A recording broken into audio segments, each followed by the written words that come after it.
Cullen goes live in 2 minutes.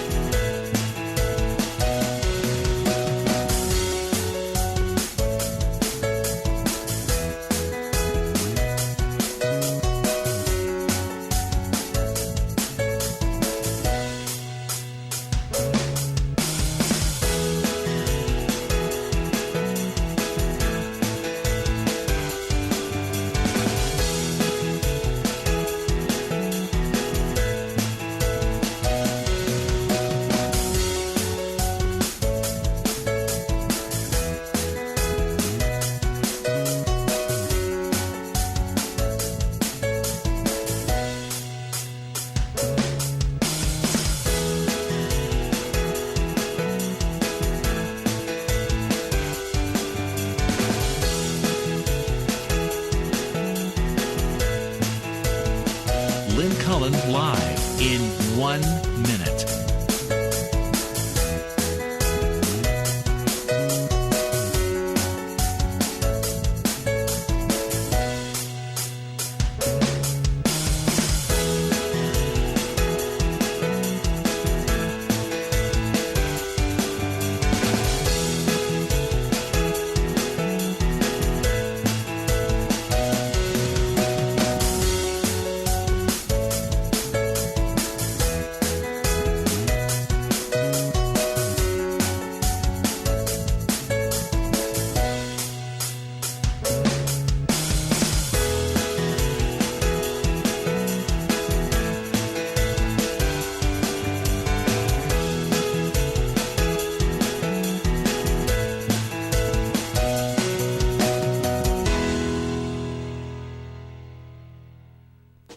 Welcome to Lynn Cullen Live at pghcitypaper.com. Email your questions and comments to Lynn at pghcitypaper.com.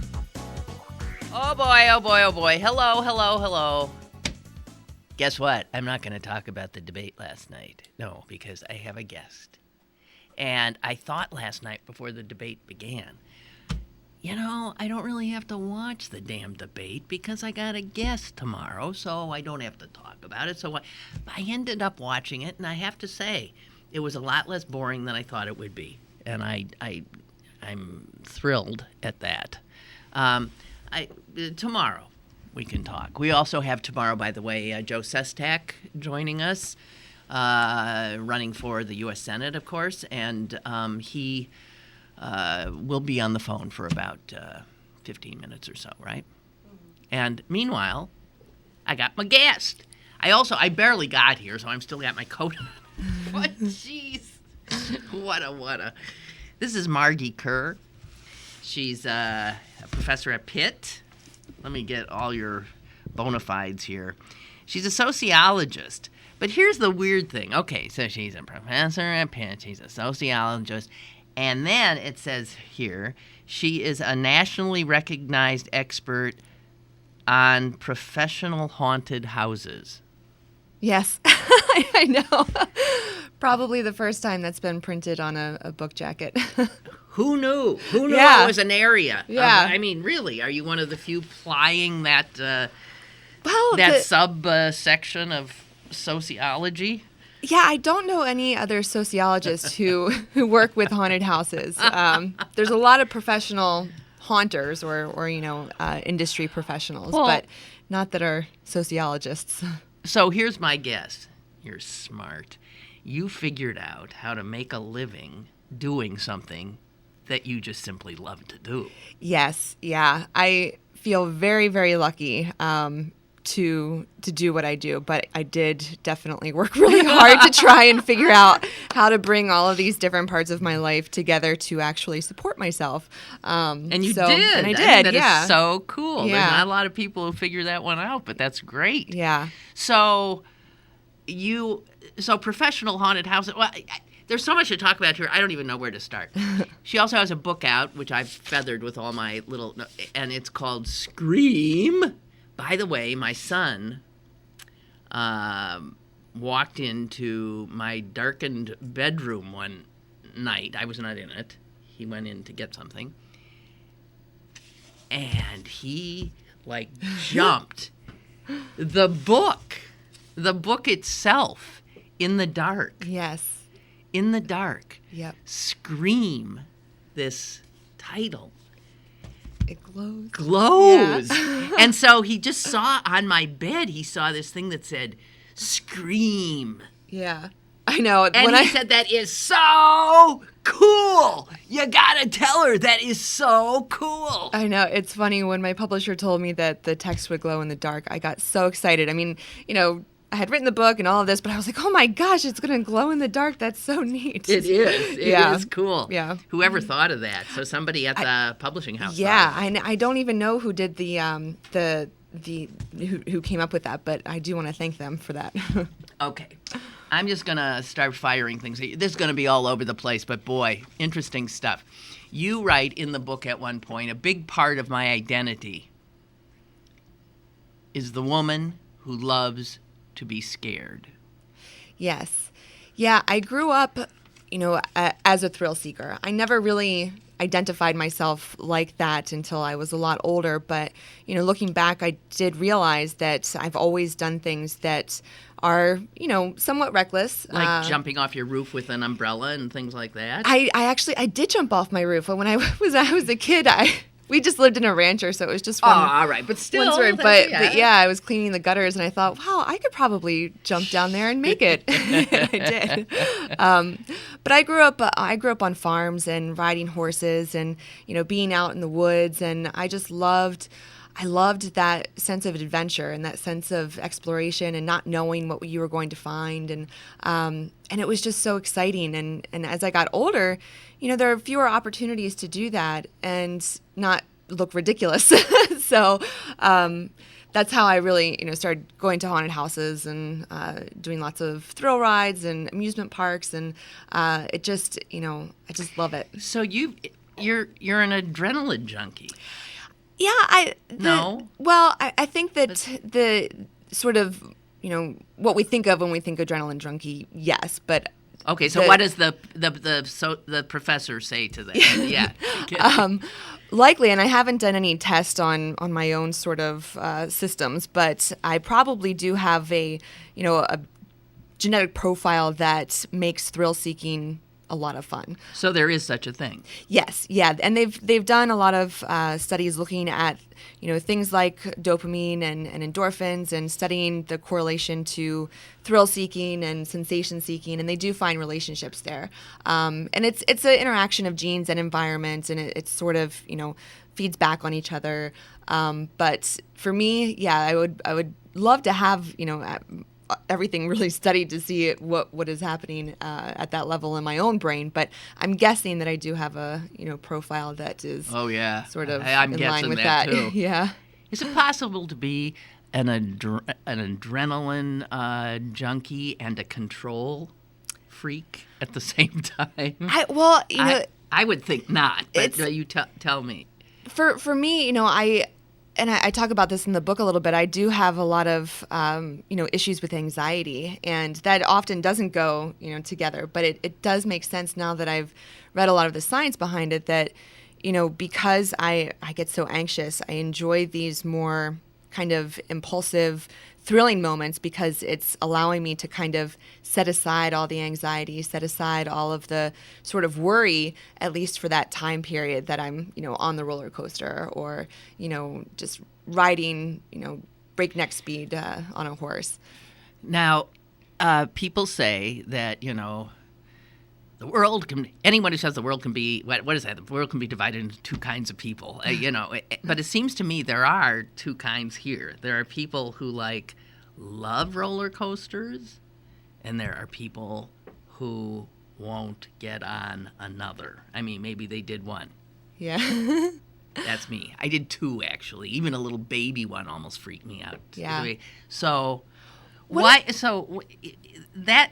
But that to me can be something just physical. I mean, I don't like the sensation of not knowing where my body is. I don't like somebody messing with my body. Yeah. Leaving my stomach up here and making me feel like, the floor is falling beneath me. I don't like that. Yeah. There's a wide range of sort of tolerance for that type of discomfort in the body, that feeling of the stomach drop.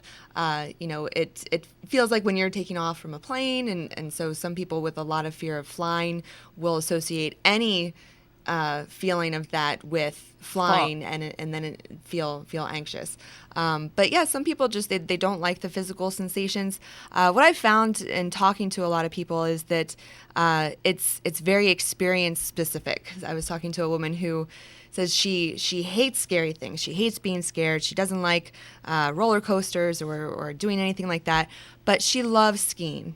She loves skiing and loves everything about it. And that's the same, a lot of the same physical systems are working in both of those scenarios. But she feels in her more. mind, she feels more in control when she is skiing. Yeah, right? yeah, and it's the meaning that we give to these different experiences. It's often people will say that they hate horror movies, but maybe they really like action and adventure movies, and then it's more about the content and sort of the what kind of meaning and connections we've made with these different types of content and experiences, rather than the dislike of the physical sensation itself. Well, clearly a whole heck of a lot of people, me excluded, love being terrified. Yeah. And because you got these haunted houses proliferating, it seems to me. You've got that horror movie genre really, it's just constant. I can't watch any of it. The few little things I've seen, like parts of The Shining. Mm-hmm. Good God. Yeah, well, that's a good one. Oh, dear God. Yeah. I mean, I just don't, So I'm one of the people who, I don't have that, whatever it is you need. And yet I'm a person who does like risks. That's interesting. I mean, I take a risk every morning, do I not, Celine? I often am in my bed about 40 minutes before the show starts. Mm-hmm. And I don't live around the corner. Yeah. I love cutting it close all the time. And I'm like driving like a bat out of hell and this and that and that. And I've always said, I think it's the way I get my adrenaline up, so when I come in here, you're ready to go. I'm ready to go. But no, I do. I mean, it's weird. Yeah, those are similar physiological things that are happening. Getting your body all pumped up and excited, and in a state of sort of immediacy. Things are very present oriented, and a lot of the thrilling experiences and scary experiences have that same outcome of making sure we're in the moment. We're not thinking about anything except what's happening right now, and that can be really gratifying. That can be like a vacation. Yeah. Really. I mean, if you're removed from, all the things that drive you crazy. Mm-hmm.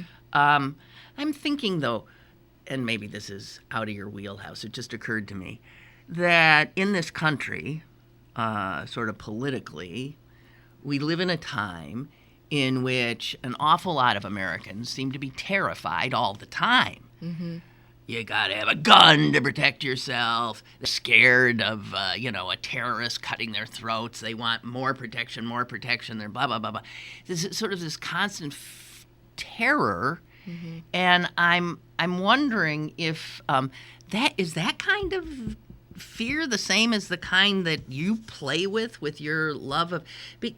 Because I think, I don't know your politics, but I think Republicans have always worked fear into their vote for me, I'll keep you safe. Oh, absolutely. Right. And fear is a real powerful... Oh, it's incredibly powerful. Fear is the best, easiest, fastest way to motivate action, to because of what happens in your brain? Right, because fear is bypassing our rational thinking and our logic. We see something scary and we think, oh gosh, I need to take action to protect myself. Right. So it's sort of the messaging by political parties, by consumer products, by the news media, yes, everything. Even what can kill you in your home after this? Oh yeah, yeah, right. And I've looked at if you just do a scan of the headlines, they'll often take things that have no danger or risk and write them in ways that imply that there is actual risk. And it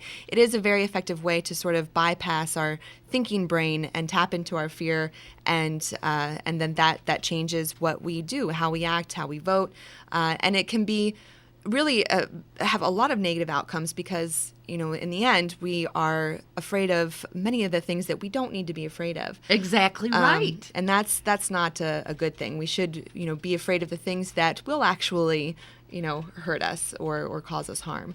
But the human species evolved in an environment where threats were immediate and right in front of us. Well, you talk in the book, it didn't occur to me. You talk in the book that it wasn't all that long ago. In fact, there's still, you can even go back just a few hundred years when if you were living in India or some other places, the possibility of being mauled and killed, right. Of being prey. Yes, yeah. That humans were still prey to large animals, right. like tigers and lions and... Yeah, and the threats that so we're wired to deal with that kind of thing. We're wired to respond to scary things very strongly and powerfully. And quickly. And now we're in this world where, we're seeing monsters and awful, threatening things, but they're not actually in our vicinity. They're halfway across the world. They're happening all over the place, but yet we see them, and our lizard brain, our emotional brain is not recognizing or thinking, oh, that's not actually scary. That's not going to threaten me. This is a different kind of world that we're living in than the one that we sort of evolved our fear response to respond to. But that ability to let your higher level brain kick in, a lot of people don't seem to get to that point. They don't, and I think because it takes a lot of awareness. You have to stop and say, wait a minute, do I really need to be worried about this, or is this just sort of pandering? Is this just trying to motivate me to do something? And it's hard to take that next step and say, okay, what are the real facts here? What's really actually happening? What should I be concerned about? What do I actually have the ability to impact change on? We spend a lot of energy trying to change things we probably have very little control over. Exactly. So identifying what we actually can have an impact on and what can have an impact on us is the first step, and it's not a lot of well, people you see can it. You can see it playing out in the current gun debate. Yes, yeah. Yeah, absolutely. Guns pose. And the numbers are there. It's there. Guns pose a greater right. threat Yeah. to Americans than a million other things that Americans are focused on and being afraid of. Yeah. Yeah, and I always use texting and driving as an example, too. That's something that everybody should be very afraid of, and yet we still do it. Exactly. We still sort of tolerate it, and even though it's not legal to text and drive and all this kind of thing, it's still done and without much thought. If we don't hear about the number of people who are dying every day due to distracted driving, but we'll hear about the anomalous and the unusual because we like to hear novel, sort of interesting things. Margee Kerr is a sociologist and a professor at Pitt, and she's written this book. She's one smart cookie, I'll tell you, called Scream, but the small print under it, this is why I'm saying she's a smart cookie, Chilling Adventures in the Science of Fear. Well, guess what? It turns out she had to travel all over the world and do all kinds of things she really would love to do to write this book. Yeah, it was cool. A dream come true. Finding out I would be able to just travel and ride roller coasters and go to scary places and talk to experts in the field was, just amazing. I feel so incredibly lucky.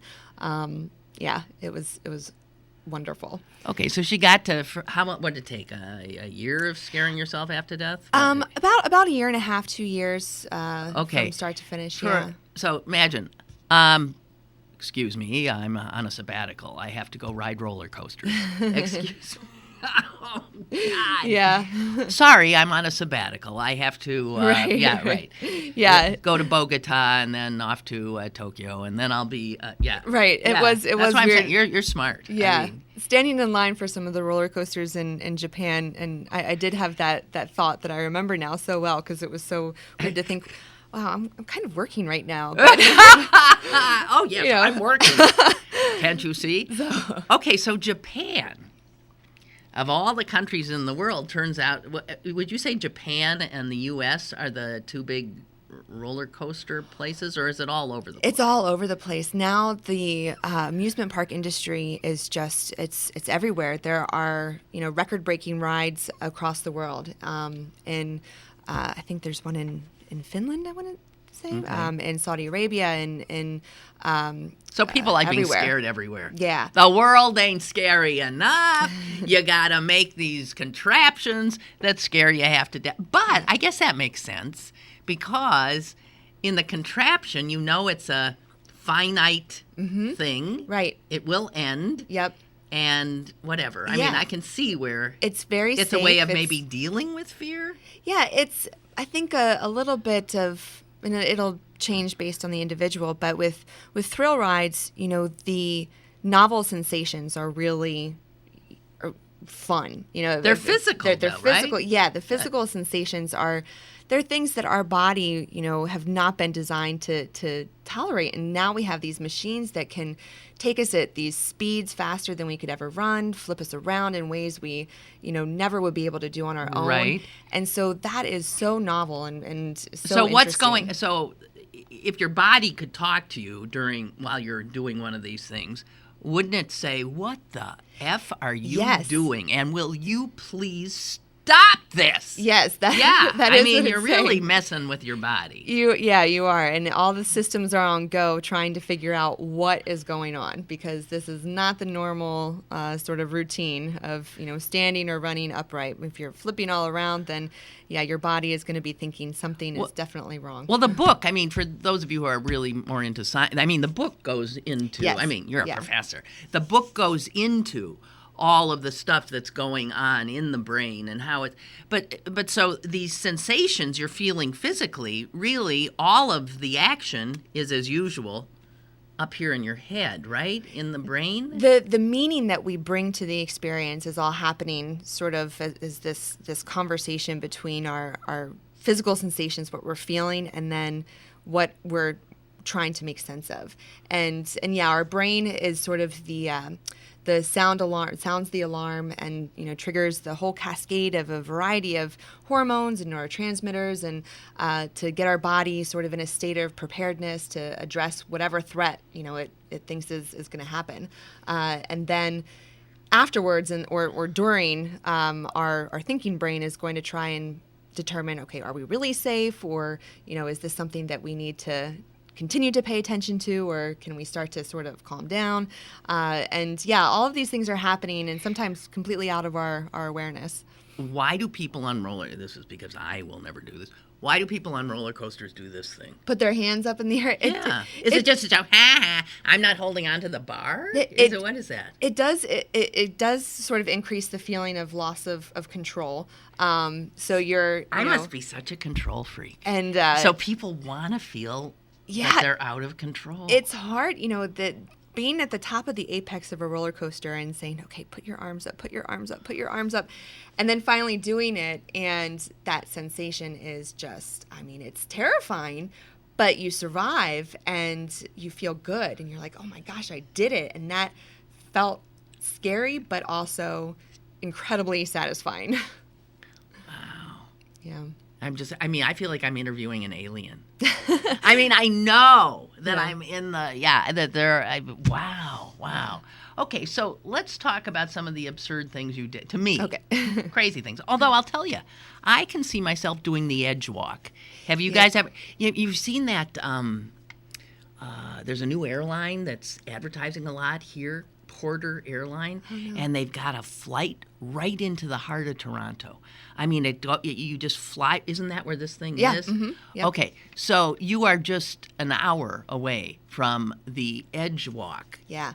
Tell us about that. It was by far the most surprising and scariest physical, sort of biggest fear response in my body that I've ever felt. And I didn't expect it. I'm not afraid of heights. See, I'm not either. So. And I thought, well, this will be a cakewalk. I'll just go out there and walk around the edge. And it's what is the tower? It's 117 stories, and it's just a metal grate that goes outside and around the tower, and you're strapped in by a harness and connected to a sort of a track that goes around, so you can't fall. You're very, very safe, but you're also over 1,000 feet in the air, and I really went into it thinking that it would not be scary. Yeah, but something happened to me as soon as I stepped out on that grate and I looked down and you can see through it.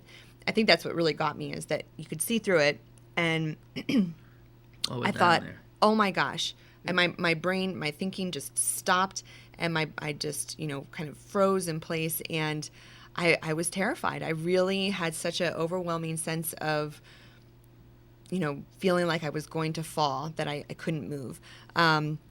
And it took me by surprise completely, and that was really interesting. But within 45 minutes, yeah, you're like hanging on. Yep. That was the great thing about this, is that it was so long. I was up there long enough to sort of begin to get your rational brain functioning. To start thinking like, okay, I'm safe. I know I'm okay. I can do this. I can lean out over, because, you think, and when I was watching and looking at videos of it, I thought, oh, that's no problem. You're safe. You're connected by a harness. It's going to be super easy to just lean out over the edge. But there is such a primal sort of survival instinct in us that it is hard. It is hard that you should not be everything is able to be like a bird at a high level staring down like this. Yeah. So it's not something you should be able to do. Right. Everything in me was saying, you should not do that. You should not, just lean out over the edge. If you fall, you are going to die. But, it's in pushing yourself to do it that the real sort of sense of accomplishment and confidence comes. Because, okay, so this is why you keep saying that. So I'm getting the thrill-seeking thing. Yeah. It's not during as the after. It's not during as much as after. Yeah. This sort of feeling like, hey, man. Right, you did it. I did it. Yeah. Yeah, that's what the research I'm working on now too is looking at that period after, because we do feel better after we do something like this, or at least people who want to. So it's definitely a restricted sort of population, but I do think that it is in that coming down from the tower and standing there and thinking, oh my God, I did that. Like, I pushed myself. I did it. And the sense of accomplishment was real, even though there was no risk of me falling, even though, in a very objective sense, I didn't actually do anything. But I did do something in my brain, in myself. I pushed myself. Well, you confronted your a fear, and you overcame it. Yes. Okay. So you also spent a night in a haunted prison in Philadelphia. Yeah. Eastern State Penitentiary. Yep.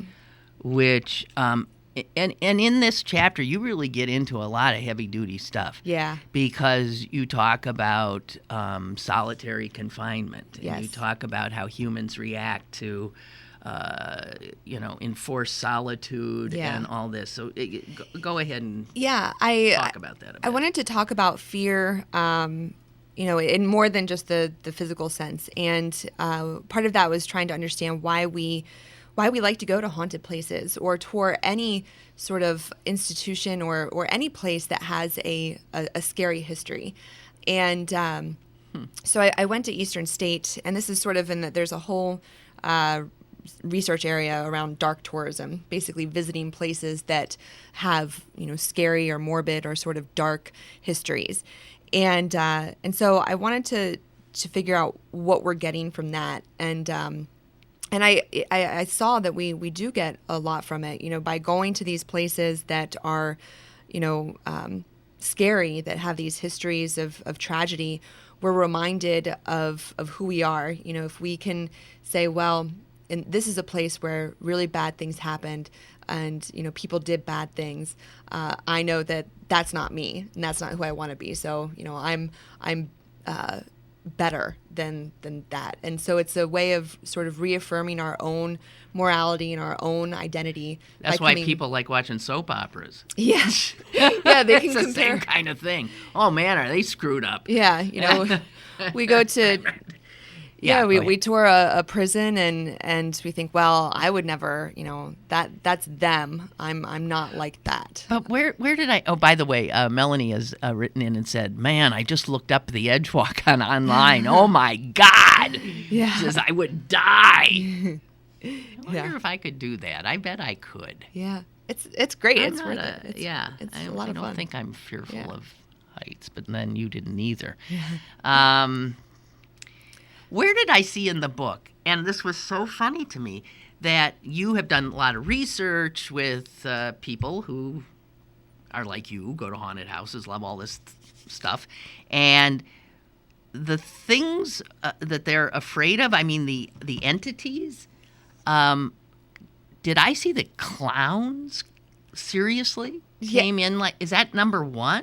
Oh, and because you the data. It's clowns. So my kid, who was scared to death of clowns when I took him to the circus, that's absolute. Yeah, clowns are always in the top 5 monsters in the U.S. and I've not in other countries, but yeah, the fear of clowns in the U.S. is interesting. In the U.S. Well, why would that be? Well, I mean, there are characteristics about clowns that are sort of fundamentally unsettling, primarily the fact that they'll often have painted on faces with, big painted smiles and expressive eyebrows. Yet when we look at them, as a real person, their eyes probably aren't matching what those eyebrows are saying, or their mouth is not actually in a smile. So it creates a lot of dissonance, and we look at it and say, what is that? What is happening here? I right. can't understand I if can't this read person. you. Yeah.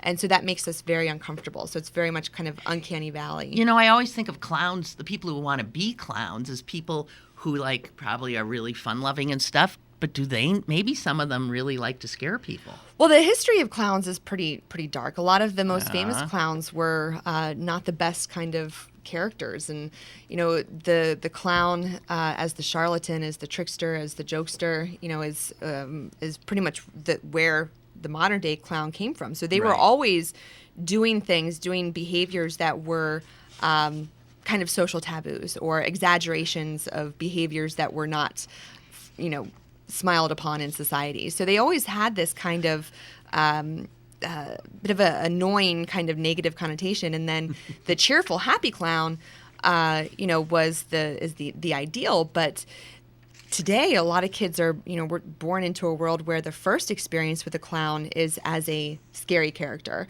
either through movies or through video games, or the scary clown in the U.S. now has become sort of the dominant clown archetype, and the friendly kind of happy one is less often seen. No fun at all.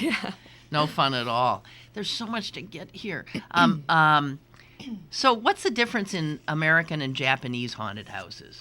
Well, in Japan, the haunted houses all had really strong narratives, really strong storylines that you had to understand before you went through. And that's not true of an American? I would not go.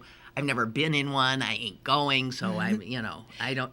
There's some not a narrative. There are a lot of haunts will have a theme or sort of an overarching kind of thread of what this world is that you're going into.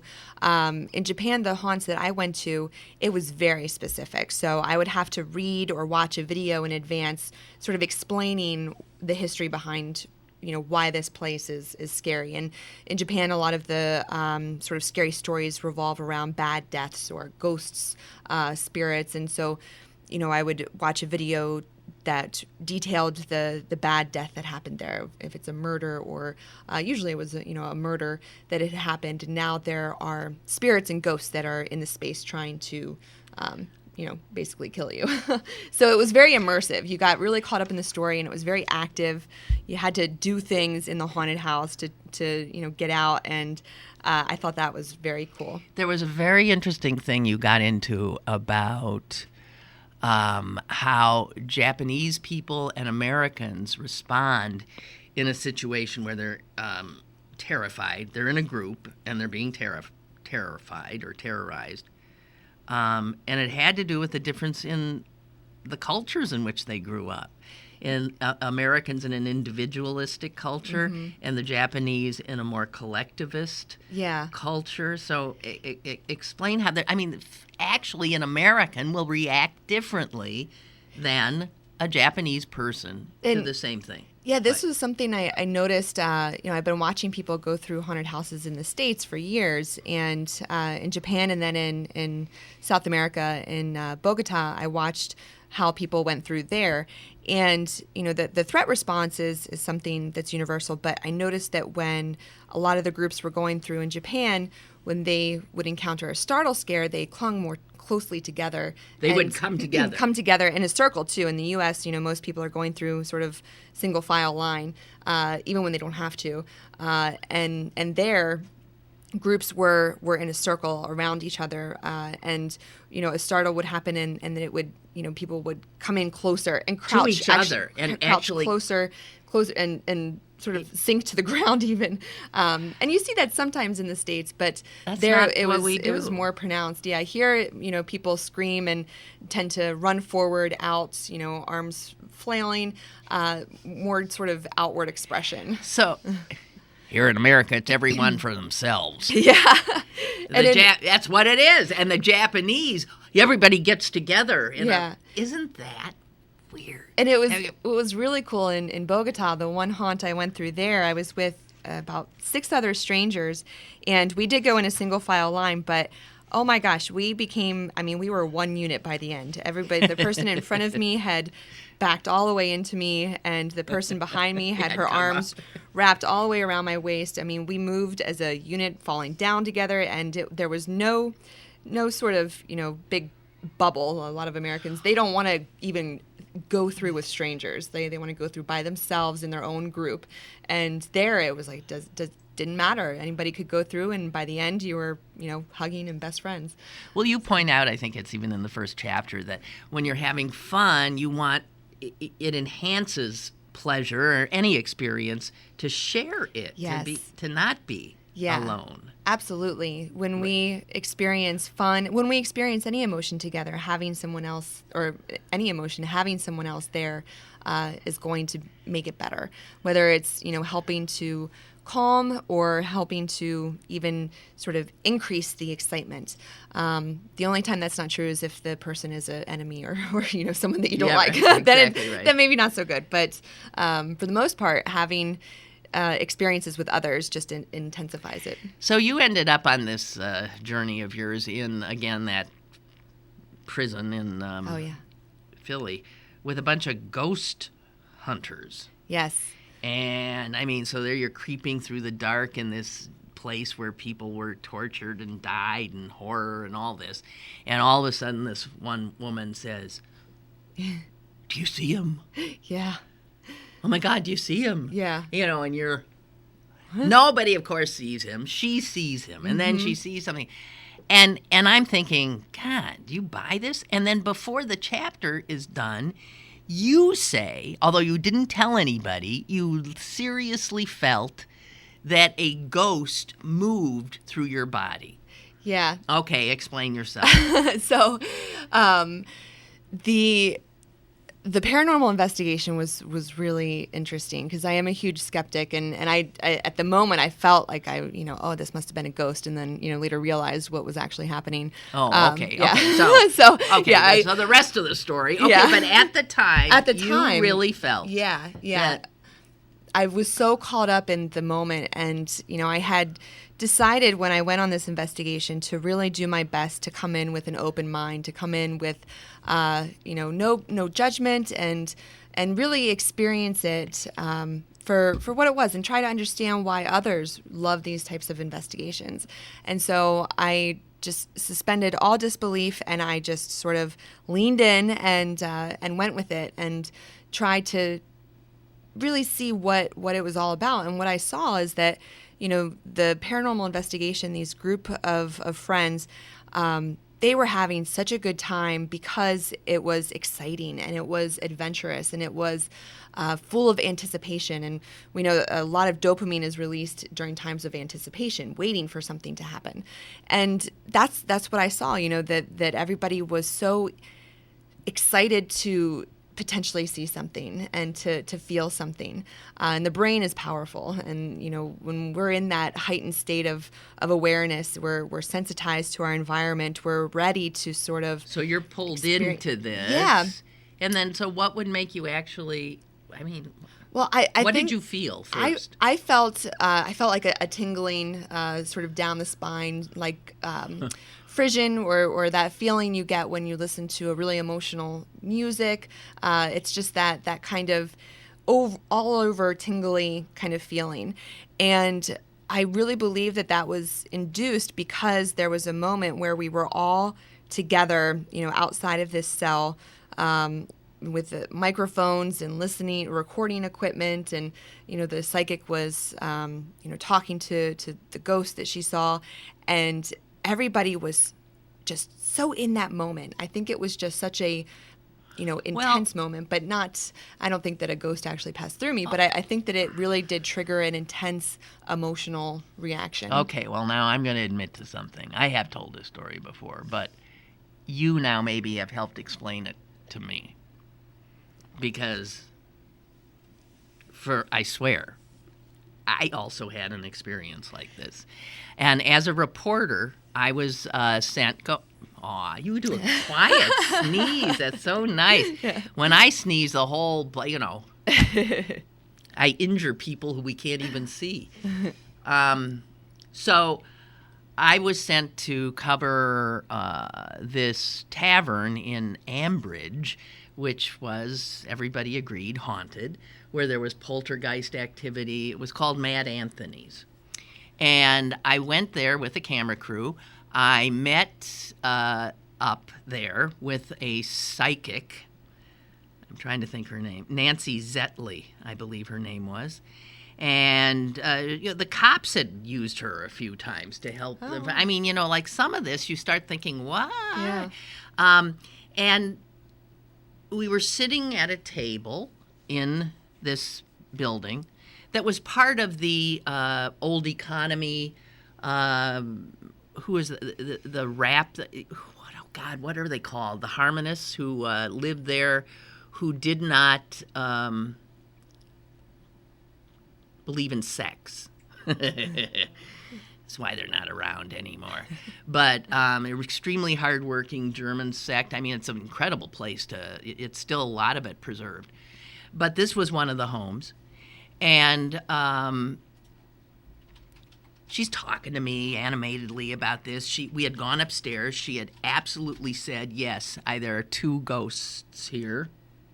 Blah, blah, blah, yeah. blah. Yeah. And I was getting like, right. Yeah. And we went back, sat at a table, and all of a sudden, as we're talking and I'm interviewing her, she says, he's standing right next to me. I said, like, right there? And she said, yeah, he's right here. He's right here now. And she said, here, just take your hand. And I did. I mean, so I went like this, and I swear, bang, absolute ice. I went from, I mean, the rest of my arm was in room temperature, and my fingers hit ice. Oh, wow. And I pulled back. I pushed. Yeah. Whoa! Yeah. Oh my God! I have never ever. I mean, it's not like that didn't happen. Yeah.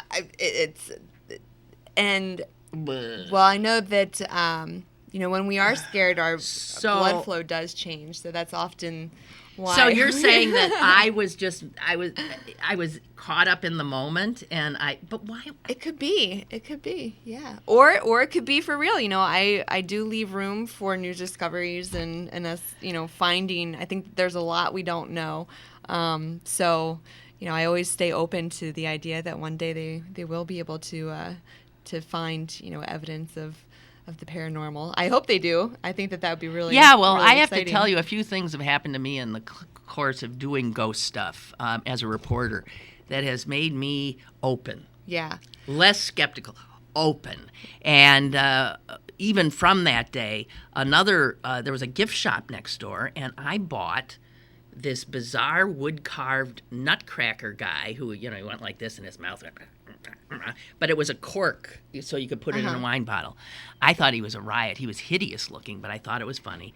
I brought it home, and it was sitting on my counter, and a woman, this has to be years later, a woman who was coming in to meet my dog because she was going to dog sit when I was going, walked through the kitchen. She saw that, and she pulled back, and she said, oh, no, I can't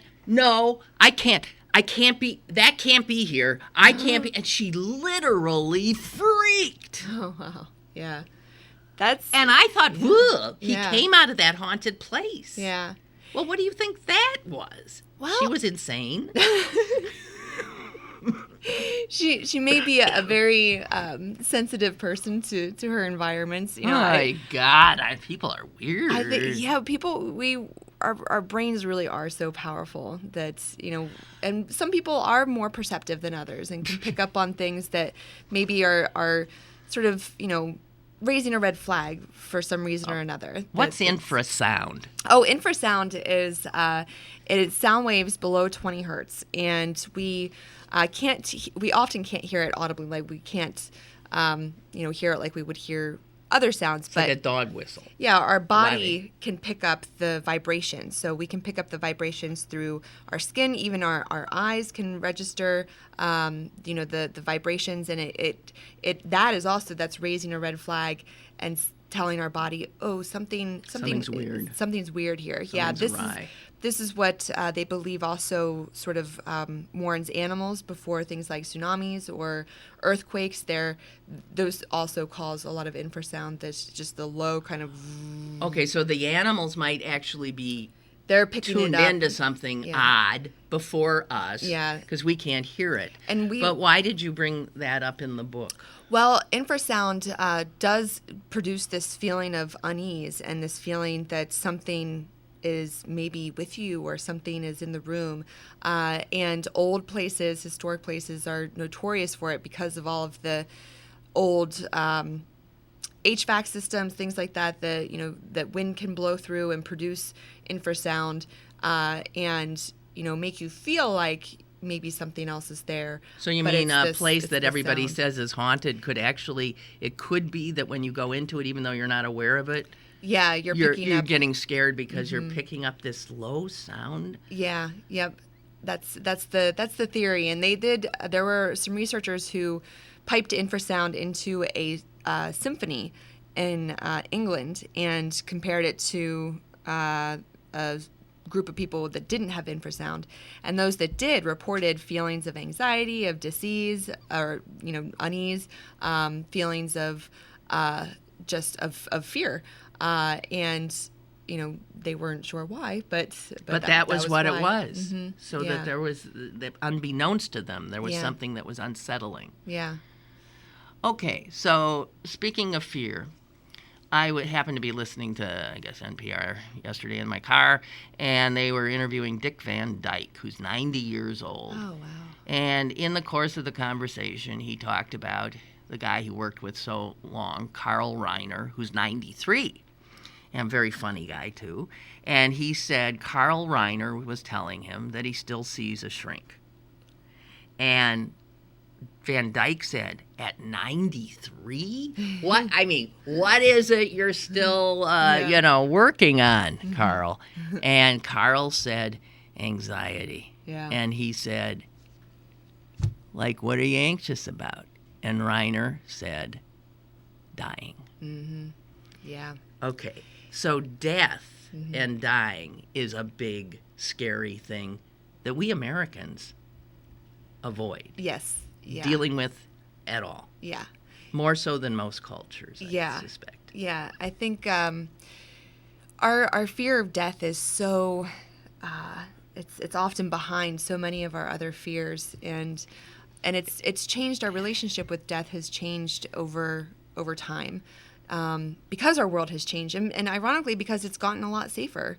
Because we're living longer, the things that can kill us are now scarier, because they're, we've tackled so many things that have threatened our survival, like infectious disease and predators, and now the things that we die of are usually chronic conditions like cancer or heart disease, and that's scary because it doesn't feel like we can really do much to avoid it. Even the measures we can take are often not guaranteed. If you know, okay, I'm not going to get eaten by a lion because I can just cage the lion away or go someplace else. But even if you eat right, do all of these things, there's still no guarantee that you're not going to die of cancer. But even that sort of avoids the truth that we will die, and that we don't like to think about that. And it's unfortunate, as I talk in the book, there can be a lot of growth and empowerment that comes from actively confronting our own mortality and really thinking about what it means that we will no longer the be on this earth. Erasure of self. Yeah. And I've often found it interesting that, like right now, if we're talking about that, I'm not feeling scared at all. Right, yeah. But then there are moments when you do imagine your own death for just a minute, or it becomes real. Yes. And you get the same feeling, the same physical sensations that you would get in a haunted house. Yeah. It's weird. We do have this ability to kind of hold it at bay. Yeah. And then when it does sneak in, when you do really feel it, oh boy, do you know it? You know that you're really thinking about the fact that you're going to die, and that's pretty scary. Okay, so you did this bizarre thing again in Japan. Yeah, there's a forest there. Yep, the suicide forest is the suicide forest. Yeah. It's the second most popular destination for suicide in the world, second to the Golden Gate Bridge, number one in Japan. And yeah, but in a forest, if you jump off the bridge, you're dead. Yeah. But you go into a forest, you've got to actively kill yourself. That's true. Yeah. Well, I guess you do by jumping too. But yeah, the forest has been known as the most spiritual place in Japan. It's at the base of Mount Fuji, so it's in lots of folklore and old sort of stories as being a very spiritual place, and then in the 1900s, in the 60s, there were a couple of books that were written that sort of made it the location of a suicide. And then there was this book written called I think the Manual for Suicide, that said it was the best place to kill yourself. Yeah. And that sort of, gave it some... made it basically a popular destination. So how many people go there and kill themselves? Well, and why don't they have guards around? They stopped releasing the numbers because they realized that was just feeding the sort of kind of... the glamorizing of it almost. And so they don't release the numbers anymore, but the last released numbers, I believe, were in 2007, and it was about 100 people a year that were found there. But they put up security measures, but when I was there, I didn't actually see anybody. But they say that they do sweeps now, check parking lots and check, for the telltale signs of, strangers traveling alone or a car that's been sitting there for a long time. There. Yeah. And then but if you go into the forest just to have a walk in the forest, the odds that you might step on a body are pretty intense. So you went in there at night? No, I went during the day. Oh, okay. Yeah, I went during the day, and I could immediately see why it's known as such a spiritual and sort of otherworldly place. It's beautiful. Since it is at the base of Mount Fuji, it's all volcanic rock, and it's this dark, sort of rich volcanic rock, and the moss grows over the rocks, and it's electric. The green is just electric, and there was still some snow, but the green was still so vibrant, and the trees were, just full, and there were ferns, and it was beautiful. And then it's also really quiet, so it does have this feeling of being in another world. I originally wrote that it was like the place where the elves live in Lord of the Rings, because it just has that sort of magical that feeling. otherworldly magical feeling. Yeah. But you went there to try to sort of think about death, confront it. Yeah. It's a hard thing to do. It really is, and it takes a lot of mental energy, and you have to prepare yourself and really work to do it, because we can sort of block it off so easily. And there's a lot of research into mortality salience and the benefits of confronting our own death. And there have been a few different sort of worksheets that people use to think about death, to think about what it would be like. The best reason being to confront your own death is that once it is a real thing to you, you cherish your life more. Absolutely. And that is so true. Right. Really realizing that every day you're here is precious. And it's not going to last forever. I mean, it forces you to live the most fulfilling life that you can, and really every day try and be as true to yourself, as true to the people around you as you can be. I mean, I just have such a great appreciation for life now, and really want to, do the hard things, because why not? I mean, life is short. Why put things off? Why, avoid things that are maybe scary or uncomfortable? Do them, because, it's So what you going to do next? Bungee jump off the who knows what? I do want to try bungee jumping. You haven't done it? I haven't, no. Because I went skydiving, and it wasn't... You did? Yeah, it wasn't scary. That's why I didn't end up in the book. Oh, for God's sake. You didn't think it was scary? I didn't. It was the most fun. It was just pure bliss. I mean, I didn't even... Well, I felt like I was just floating. You are an alien. Clearly, what a lot of people are afraid of in this country is being alone with their thoughts. Yes. Because, I mean, especially the younger you are. Yeah. I mean, used to be there's an old guy who sits on his front porch in my neighborhood. He just sits there. Yeah. Sits there by himself. He doesn't have earbuds. He doesn't have a book. Yep. He's just sitting there. Sits there. Watches the world go by. Yeah. And I'm thinking, good God, 99.9% of Americans could not do that. Yeah. And that's very... I find it, worrisome. So do a lot of researchers who have looked everybody's finding it very worrisome.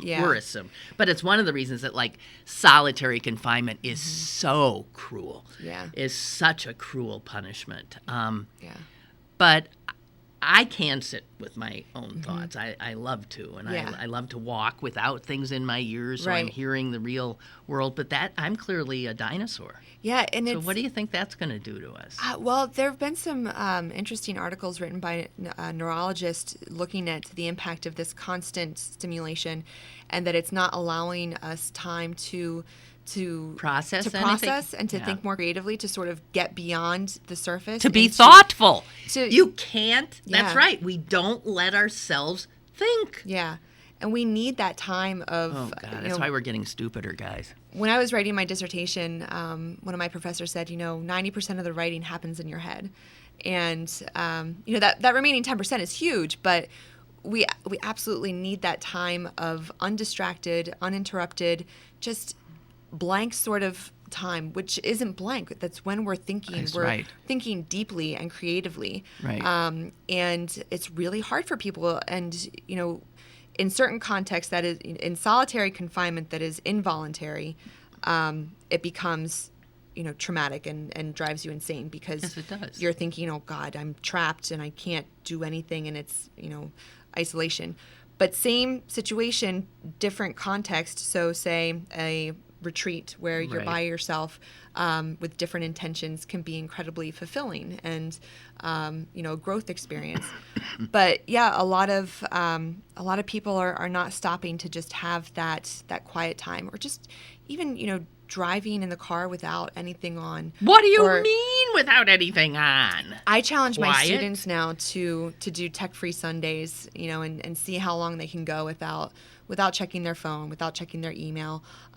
If they can't do it, entirely, maybe try to do it for an hour even. I mean, we're looking at our phones about you're every really 90 just saying seconds. for 1 hour, try not to look at your phone. Yeah. And some of them can't do it? No, yeah, we've conditioned ourselves very Pavlovian with our phones. They ding and we think, oh, somebody wants to talk to us. I'm important. Right. Something might have happened in the last 5 seconds. And I see myself doing that and thinking, what the hell are you doing? Yeah. And that's traveling for this book forced me to sort of confront that for myself too and say, okay, well, I'm in the middle of a forest in Japan. There's no way I can get in touch with anybody right now. I've just got to let it go. And now I find myself sort of employing that skill here a lot, even when I'm in Pittsburgh, and I'm like, I don't have to respond to this right away. I can just take a second and not feel this immediacy, and it's I think a critical skill for people to learn. Okay. We didn't get around to the haunted house here. Which is the haunted house that you're so affiliated with? Scare House in Etna. Scare House in Etna. Mm-hmm. And that's a good one, huh? Yeah, it's right over the 62nd Street Bridge, just 10 minutes from downtown. Okay. And then weirder things happening in the basement of that house. Yeah, the basement is the actual attraction. Research is happening. Oh, yes. My colleague Greg Siegel and I have a protocol measuring people before, after, and this year during their trip through the basement. And the basement, it's I describe it as it's an interactive, sort of immersive environment. It's not a traditional sort of haunted house. The emotions that are sort of felt are not just fear. It's really meant to push people to experience different types of feelings. Really, I think of it like an emotional playground, but with a very specific goal of feeling better afterwards. So it's designed to be more of a hero's journey, of a personal challenge, not to make people feel bad about themselves in any way, or to scare them in a way that's not good. It's very much about leaving people feeling like they have accomplished and overcome. Jeez. So she's a professor, and she plays in haunted houses day and night and rides roller coasters. And I just see on the back of the book, it says, warning, this book glows in the dark. Don't be afraid. Yeah. Well, what did I know? This is the book, Scream, and I'll just tell you what Aaron Sagers, who is a Travel Channel host, said. Instead of sterile analyses, Scream is a science travelogue that gets up close and personal with the facts of freaking out. Kerr's journey through the world and human body to face down fear is exciting, informative, and scary good. That's a very nice, a very nice endorsement. I like what my mom said too. She said, "Yeah, it's scary, it's fun, and you learn something." Like, that's right. Perfect. That's right. I mean, that is. It really is. It's scary, it's fun, and you learn something. And clowns scare me. And do you believe in Sixth Sense? Real quick. It depends on how it's defined, or that's a big conversation. That's a big one, and we can't do it. We don't have time, and I'm sorry, I just saw that. Okay, Margee Kerr, thank you so very much. Tomorrow on the show, Senate candidate Admiral Joe Sestak. And also we'll talk about the Democratic field a little bit more, since we finally got to see him up on that stage, and other stuff that comes up. Okay, have a great day. Bye.